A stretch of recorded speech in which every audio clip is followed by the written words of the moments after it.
Bonjour à toutes et à tous. Je vous retrouve aujourd'hui pour cette série, enfin pour la suite de la série, en présence du Rav Yosef Chaim Ben Amou de Ashdod. Je vais vous laisser nous rappeler un petit peu des notions qu'on a parlé la dernière fois dans le premier épisode, et parce que vous nous avez promis aussi de parler, de vous raconter une histoire. De raconter une histoire et de nous dire aussi d'où ça vient en fin de compte, pourquoi toutes les médecines douces D'où est-ce qu'elles viennent d'Asie. Mais voilà, fallait développer un petit peu plus. Donc voilà, je compte sur vous. Ok, magnifique. Et on rentre déjà dans le vif du sujet. Donc on avait rapidement mentionné les écrits du Rav Zamir Cohen dans le livre qui était traduit en français, La Révolution, et qui nous avait montré que toutes les médecines douces, ça venait de Abraham, de la sagesse d'Abraham Avinu, qui a été envoyé donc avec ses autres enfants qu'il a eu avec cette femme qui s'appelait Ketura. Agar, donc la mère d'Ishmaël aussi. Et donc tous ces gens-là qui ont été vers Bene Kedem, vers l'Asie, ont continué à développer ce qu'Abraham Avinu leur a donné comme science. Ces sciences qui ont été données à Abraham Avinu, c'est de Dieu directement, c'est-à-dire que Dieu, ou alors c'est Abraham Avinu, grâce à sa sagesse, il a trouvé Dieu de lui-même. Donc en fin de compte, il s'est assis, s'il a réussi à découvrir Dieu, peut-être qu'il a réussi aussi à découvrir toutes ces sagesses de lui-même, ou alors non, ça vient de Dieu en fait. C'est une question extraordinaire que tu poses et ça me rappelle un Mahamar Chazal. Mahamar Chazal, une Gemara. Et cette Gemara m'a rappelé mon Rav Moshe Shapira. Il a disparu il y a quelques années et il nous ramenait d'où est-ce qu'Abraham Avinu a appris la Torah. D'où est-ce qu'il a appris la Torah. Et il y a là-bas, dans la Gemara, plusieurs éléments d'où est-ce qu'il a appris. Un, il dit que ses klayot, ses reins, sont devenus deux rabbanim et il a appris la Torah. Première ligne de la Torah, de la Gemara. Deuxième ligne de la Torah, de la Gemara dit il a appris me'atzmo, de lui-même. De lui-même. Qu'est-ce que ça veut dire de lui-même? Eh bien, il explique le Rav, il a dit que quelqu'un qui regarde à l'intérieur de lui-même. Donc le Rav Shapira, quelqu'un qui regarde à l'intérieur de lui-même de façon profonde, eh bien, il peut trouver Dieu. Donc en fin de compte, les deux réponses c'est la même? Alors, on va voir exactement. Il peut trouver Dieu. Comment il peut trouver Dieu à l'intérieur? C'est pas possible, à l'intérieur de lui-même. Eh bien, regardez, le problème qu'on a aujourd'hui, c'est qu'on est tellement happé par toute la journée les informations qui viennent.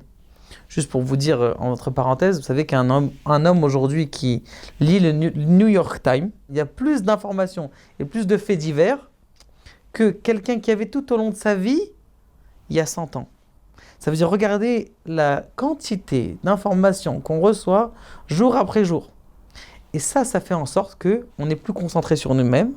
Beaucoup de gens vivent dépression sur dépression, des mots qui arrivent, des mots à l'intérieur des mots, ça peut être des mots intérieurs comme des colères qui vivent à l'intérieur, des colères contre leurs parents, des colères contre leurs enfants, des colères ça peut être l'Oalenu contre Dieu, et ils gardent ça à l'intérieur de nous, ils gardent ça à l'intérieur de lui. Et tout ça, c'est à cause de ça, c'est qu'on n'arrive pas à se ressourcer. Mais quelqu'un, il peut apprendre la Torah de lui-même. Le David Amelech, le roi David, dit « Mi besari eheze eloka » de ma chair, je peux voir Dieu. Pourquoi? On va l'expliquer longuement, Be'ezrat Hashem. C'est que nous sommes à l'image de Dieu. Et le monde entier est à l'image de Dieu. On est tous à l'image de Dieu. Et nous, on a un microcosme de tout ce qui se passe dans les mondes supérieurs. Okay, En fait, plus on avance dans le temps, plus on devient superficiel, moins on s'attache à ce qui est vraiment... En fait, c'est pour ça aussi que peut-être que les moines tibétains qui n'ont pas forcément internet, qui voient rien toute la journée, ils sont devant eux et leur corps, et ils peuvent faire des trucs extraordinaires, avoir des consciences, vivre sans manger, faire des choses extraordinaires. Il y a des gens vraiment qui mangent pas. Il faut savoir qu'il y a une autre thérapie qui s'appelle la thérapie du jeûne, que la Torah a aussi inventée. Par an, on fait 5 jeûnes, sans problème. Chaque juif et 2 jeûnes qui sont de 24 heures. Là, on est on est dans la période 25 heures. 25 heures. Et dans la période de Shovavim, où certaines personnes qui veulent se purifier eux-mêmes, eh bien, tout simplement, qu'est-ce qu'ils font? Ils jeûnent lundi et jeudi. Et ça, c'est censé se purifier. Donc, les jeûnes, on connaît dans la Torah ce que c'est un jeûne. Il y a ce qu'on appelle aussi la thérapie par jeûne. C'est-à-dire qu'il y a beaucoup de gens, qui ne mangent pas. Ils peuvent faire ça des thérapies de 40 jours où ils boivent. Il faut être accompagné. Ce n'est pas des thérapies qu'on fait comme ça. De toute façon, on ne devient pas moine ou comme ça du jour au lendemain. Exactement. On n'est pas en train de glorifier les moines, pas du tout. Ce n'est pas du tout le juif. On est bien loin d'eux. Mais je voulais vous raconter juste, puisqu'on est dans les moines, alors venez, je vous raconte une histoire. Dans notre livre, Le Saphir de la foi, on a expliqué justement, on a raconté cette histoire. Et la voici. Donc, tu as un jeune soldat qui, après l'armée israélienne, il décide, comme beaucoup, malheureusement, d'aller dans des pays comme ça qui sont le mont Everest, faire un petit peu le tour de ce qu'on appelle l'Est lointain. Et donc, ce garçon, il a dit à ses parents, écoute, papa, maman, je fais mon année, je prends mes 20 000 shekels de l'armée. C'est 20 000, c'est ça? Un truc comme ça. Un truc comme ça. 20 000 shekels, je vais me faire un petit tour. Bon, les parents, traditionnalistes, normal, hein, pas plus religieux que ça. Vas-y, mon fils, la brio, tout va bien. Il fait donc son année, et au bout de son année, il est dans un petit village. Il arrive dans ce petit village, et lui, il était un karatéka comme ça depuis sa jeunesse, il a déjà appris des arts martiaux, il était déjà... Et donc il avance, et puis donc déjà il devait finir son voyage. Il a dit à ses parents, écoutez, papa, maman, dans 2 semaines je suis chez vous, j'arrive. Et donc il a dit à son copain avec qui il est parti, il lui a dit, nous allons rester dans ce petit yishuv, dans ce petit village ici, on va tranquillement, on reste pépère. Donc ils allaient acheter des choses, un homme d'un certain âge qui passe donc à côté d'eux et il était en vélo, il tombe sur une pierre, le vélo il se renverse et lui, comme il était un peu arts martiaux et donc rapide, vif, il attrape cette personne et Baruch Hashem, il est content et tout ça, il se met devant lui, il le regarde. Il regarde longuement, il est bizarre, qu'est-ce qu'il veut celui-là? Il le regarde longuement et il lui dit j'ai besoin de quelqu'un comme vous. Alors j'ai besoin de quelqu'un comme moi, on ne se connaît pas, je vous ai juste ramassé, continuez votre route monsieur. Non, j'ai besoin de quelqu'un comme vous. Si vous êtes intéressé, venez me voir ce soir dans ma maison. Bon, il n'a rien à perdre, il n'a rien à faire le soir. Il arrive avec son copain le soir, il dit écoute, j'ai vu que tu étais dans les arts martiaux. Intéressant. Oui, en effet, j'aime bien ça. Moi aussi, je suis mentor dans les arts martiaux. Et je suis le patron d'une maison de moines qui pratique beaucoup ces arts martiaux. Et là, en vérité, ils ne font pas les arts martiaux pour se battre. Ils font les arts martiaux pour... Contrôle de soi. Une quoi? Contrôle de soi. Exactement, contrôle de soi, comme tu dis. Et donc il lui dit, écoute, pas de problème. Moi, si ça t'intéresse, viens avec moi. Je cherche quelqu'un qui va prendre ma place. Tout simplement. Il lui dit, je vais t'apprendre tout. Je suis sûr qu'en 6 mois, tu seras au niveau et tu pourras être le mentor de toute... je te donne tout. Moi, j'ai fini 6 mois d'entraînement. D'entraînement, exactement. Il dit, écoute, j'accepte. Il lui a dit, mais attention, tu prends rien avec toi. Pas de téléphone. Donc, il va dans les montagnes, dos de cheval, dos d'âne. Il arrive là-bas et il voit en bas de la colline et il lui montre 6 baraques. Chaque baraque, c'est un niveau. Il rentre première et leur base, d'ailleurs on va en parler au sujet du shiatsu, une médecine douce, d'ailleurs qui est interdite, qui est proscrite par la Torah. Le shiatsu, c'est une seule d'elles. Ouais, vous nous direz pourquoi. Hein, parce que je vous dirai pourquoi, je vais vous la dire tout de suite pourquoi. Et vous allez il y en a comprendre. plusieurs, une d'entre elles donc, Une d'entre elles, il y en a qui sont complètement proscrits par la Torah parce que justement, les noms d'impureté, les ont mélangés. Et donc, dans chaque baraquement, ils ont des noms. Et ces noms, tu dois rester concentré pendant des jours et des jours, des heures et des heures, juste sur des noms. D'accord? Je ne les ai pas appris parce que c'était déjà interdit. On sent déjà tout de suite qu'on ne se sent pas bien quand on doit penser à des choses comme ça. Il fait ça 1 mois. Se concentre sur ce nom. Il continue les arts martiaux. Et de la concentration, vraiment des ascèses. Concentration, 1 mois, 2 mois, 3 mois, 4 mois. Très bien. Le mentor, au bout du 6e mois, donc le type, il est vraiment arrivé à un contrôle de soi extraordinaire. Donc il arrive, il lui a dit, écoute, aujourd'hui, je vais te dévoiler un nom, que ce nom-là, il n'y a que moi qui le connais. Et avec ce nom-là, tu vas pouvoir faire tout ce que tu veux. Ça veut dire que ça a des choses extraordinaires, tu vas pouvoir faire tout ce que tu veux. Alors le type était super content, il arrivait au 6e mois, il voyait qu'il avait avancé, et dans les arts martiaux, et dans le contrôle de soi, et dans le développement personnel, et dans la satisfaction intérieure, et la paix intérieure. Il lui dit, écoute, vas-y, rentre, on y va. Il rentre, premier rideau, on ouvre. Deuxième rideau, ça fait tambourin. Troisième rideau, il rentre, il voit le nom, il tombe par terre. Yud Kei Vav Kei? Non, je connais pas l'histoire. Tu l'as lu, mon livre. Troisième, il tombe par terre. Le type, il le réveille, il dit, qu'est-ce qui se passe? Pourquoi tu tombes par terre? Il essaye de le ranimer. Il le ranime. Il court dans sa chambre. Alors, il lui avait dit de rien prendre, mais bon, il a quand même un petit juif, quand même, il prend cette filine et son petit tanakh, c'est qu'on donne aux soldats.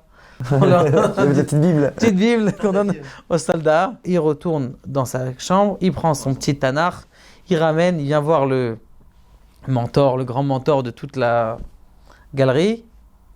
Et il dit, regarde, Vayomer, Hashem, El, Moshe, Yud Kei Vav Kei, Yud Kei Vav Kei, on peut tout faire avec ce nom. Mais tu rigoles, on m'a appris à avoir mitzvah, ça. On m'a appris que depuis que je suis petit, j'étais à la synagogue, je voyais qu'avec le Yud Kei Vav Kei, on peut faire tout ça. Je dis, en effet. Avec le Yud Kei Vav Kei, chacun, il peut faire ça. Deuxième halakha du Shulchan Aruch, Siman Aleph, halakha Bet, Shiviti Hashem Lenegdi Tamid. Je dois avoir en face de moi le nom de Yud Kei Vav Kei toute la journée avec moi. Qu'est-ce que c'est Yud Kei Vav Kei? Un cours, Be'ezrat Hashem, on le fait très rapidement. Qu'est-ce que c'est ce Yud Kei Vav Kei? Qu'est-ce qu'il veut dire? En tout cas, Le tétragramme, le tétragramme, exactement. Qu'est-ce que c'est ce nom-là? Et qu'est-ce qu'il peut apporter? En vérité, c'est une sorte, non pas de représentation de Dieu, on va l'expliquer en détail avec de longs cours, mais juste pour vous dire qu'avec ce nom, Akadosh Baruch Hu, il nous a donné une sorte de force que lorsque quelqu'un est Dieu, lorsqu'un homme, il regarde ce Yud Kei Vav Kei, il suffit de se concentrer d'une façon terrible, d'une façon tellement dense. Tu me dis au début comme quoi ils ont reçu que les noms impurs. Et moi tu me dis que dans le summum de leur nom c'est Yud Kei Vav Kei, c'est pas contradictoire? Alors, en effet, Kaniré que Avraham Avinu, il leur a donné ça. Quand on a dit que c'est pas, Rav Zamir Cohen l'a bien dit au début. C'est pas que c'est des noms impurs, c'est pas impur parce que Avraham Avinu avec l'impureté ça colle pas. Donc c'est pas impur. Donc c'est permis. Donc d'ailleurs déjà Avraham Avinu. Et donc c'est la facette. C'est cette facette-là, la facette de la médecine douce, l'homéopathie, toutes ces choses-là qu'il a donné. Après, même si ça parle un petit peu de Yud Kei Vav Kei, du tétragramme, même s'il y a des notions juives, c'est pas en contradiction. Eux, ils l'utilisent comme ça veut dire ils vont l'utiliser en tant que tétragramme. Nous, on a des meilleures facultés de... c'est marqué « Man de leheve chassid » Gemara Baba, celui qui veut devenir chassid. Ma'u ya'aseh Ya'aseh brachot. Baruch ata Hashem, Elokeinu melech haolam. Lorsqu'il mange un bonbon, Sha'akol ni'abid varo. Une pomme de terre, Boré Peri Adama. Un fruit de l'arbre, Boré Peri Haetz. Merci Dieu. On dit toute la journée Yud Kei Vav Kei, Baruch ata Hashem. Et à part qu'on dit toute la journée le nom de Dieu en faisant une bracha, eh bien en plus de ça, qu'est-ce qui se passe? En plus de ça, eh bien, on doit le penser toute la journée. Et c'est ça que je m'étais arrêté tout à l'heure. J'ai un ami qui me disait que le rabbi Mipechisra, un des élèves du Baal Shem Tov, qu'on va parler aussi longuement, et que d'ailleurs c'est lui qui nous a dévoilé un peu cette idée des doutes. Parce qu'elle existe. L'isolement, l'isolement. Alors cet isolement avec Akadosh Baruch Hu dans une forêt, on va en parler.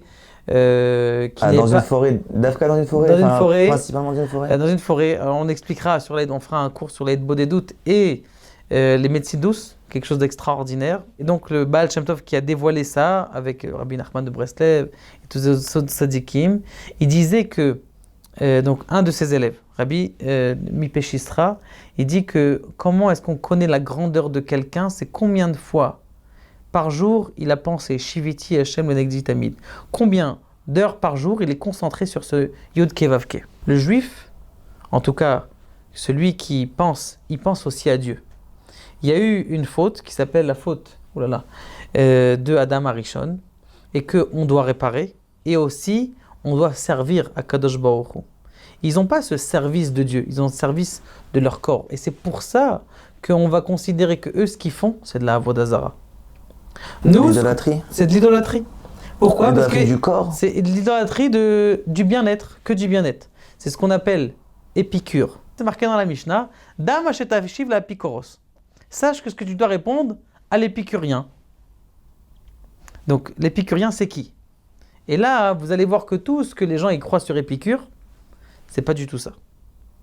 C'est pas du tout ça. Épicure, c'est quelqu'un, c'est autre chose. On l'a étudié dans les textes. Et l'Épicure, ça ressemble un peu à ces moines-là qui sont loin.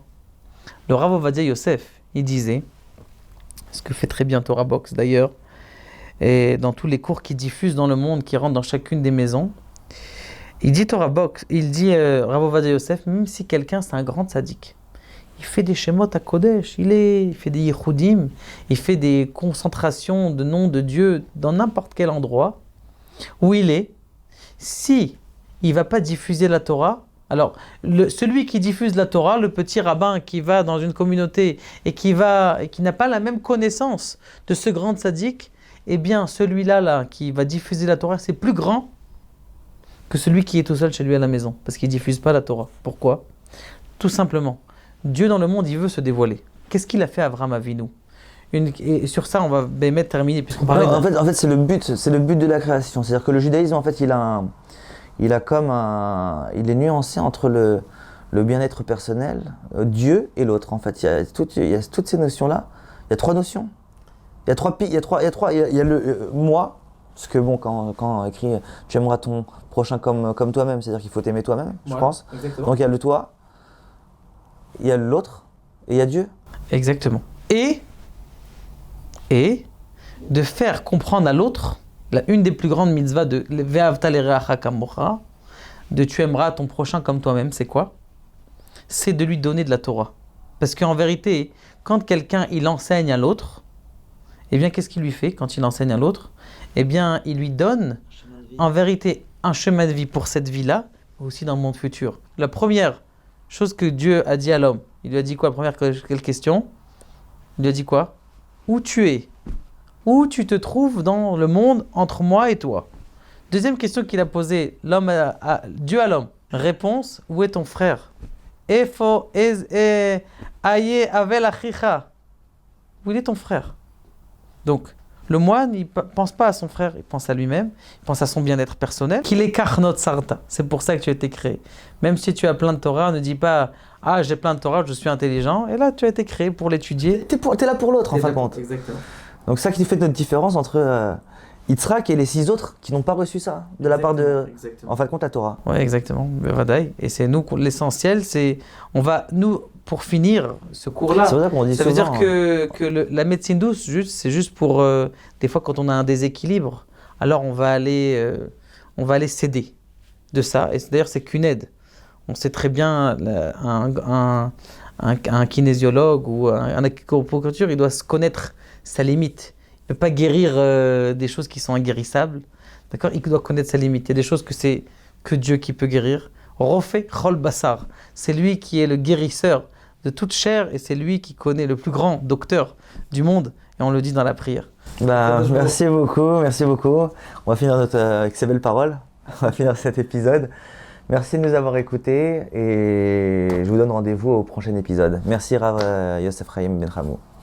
Une question de halakha, besoin d'un conseil personnel? Avec le service Questions au Rav, les rabbinim de Torah Box sont à votre disposition 24 heures sur 24, 6 jours sur 7, pour vous répondre et vous aider sur tous les sujets. Shabbat, couple, cacheroute, conversion, loi de deuil.